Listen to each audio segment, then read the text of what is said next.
ప్రేక్షక దేవుళ్లకు స్వాగతం సుస్వాగతం.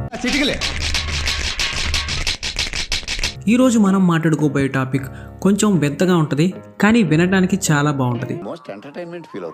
ఇన్ఫర్మేటివ్గా ఉంటుంది, కానీ ఎంటర్టైనింగ్గా కూడా ఉంటుంది. మరి ఇంత ఓవర్ ఎక్స్పెక్టేషన్ తట్టుకోలేకపోతున్నాను భయ్. అంత మంచి టాపిక్ ఏంటా అనుకుంటున్నారా? టాలీవుడ్ గురించే. టాలీవుడ్ని అమాంతం లేపేశాడు రాజమౌళి. ఇప్పుడు టాలీవుడ్ లెక్కే తాడి చెట్టు. మంచి ఉందంటే చెడు ఉంటుంది, లేపేవాడు ఉన్నాడంటే పడుకోబెట్టేవాడు ఉంటాడు. అలాగే మన టాలీవుడ్ని పడుకోబెట్టేస్తున్న కొంతమంది దర్శక దిగ్గజాల గురించే ఈరోజు మన వీడియో. టాలీవుడ్లో రకరకాల కాన్సెప్ట్లు ఉంటాయి, కానీ వీళ్ళు ట్రై చేసిన కాన్సెప్ట్స్ అసలు ఎక్కడా దొరకవు. అదే మ్యాజిక్. అలాంటి గొప్ప గొప్ప టాపిక్స్ ఎలా దొరికాయో మనకు అసలు అర్థం కాదు. అదే మ్యాజిక్.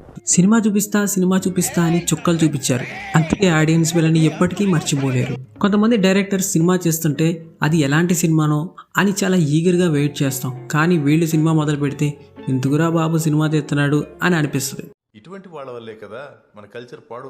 లిటరల్లీ మూవీ లవర్స్ ఏడుస్తున్నారు. నార్మల్ గా మూవీలో ఎమోషన్ సీన్ వచ్చినప్పుడు మాత్రమే ఏడుస్తాం, కానీ వీళ్ళ సినిమాకి వెళ్ళిన కానించి ఏడుస్తాం. నార్మల్ గా సినిమా చూసేటప్పుడు ఇంటర్వెల్లో బయటకు వస్తాం, కానీ వీళ్ళ సినిమా మొదలైన 10 నిమిషాలకే బయటకు వస్తాం. నార్మల్ గా సినిమా ఇంటర్వెల్ పడితే బొమ్మ ఎప్పుడు పడద్దా అని ఎదురు చూస్తాం, కానీ ఇక్కడ మాత్రం సినిమా ఎప్పుడైపోద్దా అని భయంతో చూస్తాం. అలా భయం, బాధ, భీతి ఇంకేమైనా ఉంటే అవి కూడా 100% రప్పించగల ద గ్రేట్ డైరెక్టర్స్ గురించి, ఆనిముత్యాల గురించి ఈరోజు మనం మాట్లాడదాం. గొంతు విప్పి మాట్లాడుకుందాం. 10K కొట్టాలని ఆశగా ఉంది, కానీ సాధ్యం కావట్లా. హెల్ప్ చేయొచ్చుగా, సబ్స్క్రైబ్ చేస్తే పని అయిపోద్ది. అలాగే లైక్ చేయొచ్చు కదా. నువ్వు వీడియోని లైక్ చేస్తే నీ సపోర్ట్తో మంచి వీడియో నేను నీకు ఇస్తా. Let's start the video. మన వరుస క్రమంలో మొదట వస్తున్నది శ్రీ శ్రీ శ్రీ శ్రీ భారతీయుడు 2వ భాగం. శ్రోతలకు ముఖ్య గమనిక, ఇప్పుడు భారతీయుడు 2వ భాగం వింటారు. ఇది ద గ్రేట్ శంకర్ గారు తీసిన ఒక ఆనిముత్యం. శంకర్ గారు అంటే ఎన్నో గొప్ప సినిమాలు ఉన్నాయి, కానీ ఇలాంటి ఆనిముత్యాలు వస్తాయని ఎవరు ఊహిస్తారు చెప్పండి? ఎవ్వరూ ఊహించరు. భారతీయుడు 1 చూసినప్పుడు అందరూ ఆహా అనుకున్నారు. భారతీయుడు 2 చూసిన తర్వాత ఇది తప్ప ఆహా రాలేదు. ఇది ఎంత పెద్ద దారుణం అంటే, భారతీయుడు 2లో అంత పెద్ద ఆయన అదేదో చక్రాల బండి వేసుకుని రీ రీ రీమని వెళ్ళిపోతాడు. సినిమా కాన్సెప్ట్ ఏంటరా రాంబాబు అంటే, తాత వస్తాడు సంపుతాడు రిపీటు, తాత వస్తాడు సంపుతాడు రిపీటు, తాత వస్తాడు సంపుతాడు రిపీటు. మరి సినిమాలో ఏం లేదా అంటే సంపుతాడు రిపీటు, అంతకు మించి ఏంలే. పాపం శంకర్ గారి సినిమా అనగానే సంకలు కొట్టుకుంటూ వెళ్ళారు, తర్వాత చెప్పుతో కొట్టుకుంటూ ఇంటికి వచ్చేసారు.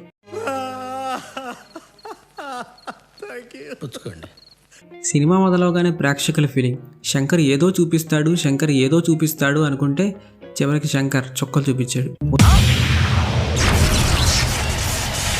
వరుస క్రమంలో 2వ స్థానంలో ఉన్న సినిమా ద ఫ్యామిలీ స్టార్. శ్రోతలకు ముఖ్య గమనిక, ఈ సినిమాని నిపుణుల పర్యవేక్షణలో మాత్రమే చూడండి. ఒంటరిగా చూడటం ప్రమాదం. పెద్ద సమస్య వచ్చి పడిందే, ఇప్పుడు ఏం చేద్దాం? డైరెక్టర్ పరసన్న ఈ సినిమా డైరెక్ట్ చేశాడు. నాకు ఇప్పటికీ జుట్టు పీక్కున్న అర్థం కాని విషయం ఏంటంటే, పరసన్న నిన్నే అడుగుతున్నాను చెప్పన్నా. పరసన్న హీరో పేదోడు అన్నావు కదా, నాకు పేద హీరో ఎక్కడా కనిపించలేదన్నా. నీ దృష్టిలో పేద అంటే ఇదేనా అన్న? మేము మిడిల్ క్లాసే కానీ అట్లు ఎప్పుడు అలా వేసుకోలేదు, పెట్రోల్ ఎప్పుడు అలా కొట్టించలేదు. మారండి పరసు గారు, మారండి. జనాలంతా రియలిస్టిక్ అంటే మీరు రియల్ని వదిలేసి స్టిక్ను మాత్రమే పట్టుకుని సినిమా తీస్తున్నారు. రియలిస్టిక్గా లాజికల్గా తీయండి. హీరో ఇక్కడ ఎందుకు ఇలా ఉన్నాడు, అక్కడికి వెళ్ళాక ఎందుకు అలా అయ్యాడు, అసలు నేనెందుకు ఈ సినిమాకి వచ్చాను, అప్పుడప్పుడు నేను ఎందుకు పుట్టినానా అనిపిస్తుంది సార్. విజయ్ అన్న సినిమా అప్పుడే నాకు డౌట్ రావాలి కదా అని నేను ఎంతో బాధపడ్డా. లిటరల్లీ ఏడ్ చేశాను నేను. ఇంకా టాలీవుడ్లో ఎన్నో ఆనిముత్యాలు ఉన్నాయి, వాటి గురించి రాబోయే వీడియోస్లో మనం మాట్లాడుకుందాం. శ్రోతలకు ధన్యవాదాలు. ఇంతటితో ఈ కార్యక్రమం సమాప్తం.